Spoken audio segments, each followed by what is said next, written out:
నిద్రలో ఊపిరి ఆగిపోవటం. Sleep apnoea ప్రాబ్లంలో రూట్ కాజ్ అంతా ఈ ఇంటరప్టెడ్ బ్రీతింగ్ పాజ్ అవ్వటం అంట.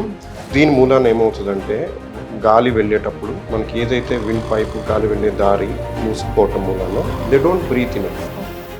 నైట్ అంతా కూడా ఆర్గాన్స్ ఓవర్ వర్క్గా ఉంటాయి. వీళ్ళు want to work more because they want more oxygen. Usually sleep mode అంటే హార్ట్ రేట్ కొంచెం తగ్గాలి, బ్రీదింగ్ రేట్ కొంచెం తగ్గాలి, బ్రెయిన్ కూడా స్లీప్ మోడ్లోకి వెళ్తుంది. బట్ స్లీప్ యాప్నియా ఉండే వాళ్ళకి ఏ ఆర్గాన్ కూడా రియల్ స్లీప్ మోడ్లోకి వెళ్ళదు. They will be working more because of this low oxygen, high carbon dioxide. This is what happens in interrupted breathing. కొన్ని ఇయర్స్ తర్వాతే అది మనకి తెలుస్తుందన్నారు. సో అది వస్తుంది లేదంటే వచ్చే సింటమ్స్ ఉన్నాయి అని గుర్తించడానికి ముఖ్యమైన లక్షణాలు ఉన్నాయి. Over weight, obese. అంటే మీ ఆడియన్స్ కి నేను ఇచ్చే మెసేజ్, ఎవరు స్లీప్ యాప్నియా ఉంది అనుమానించాలి. These are the people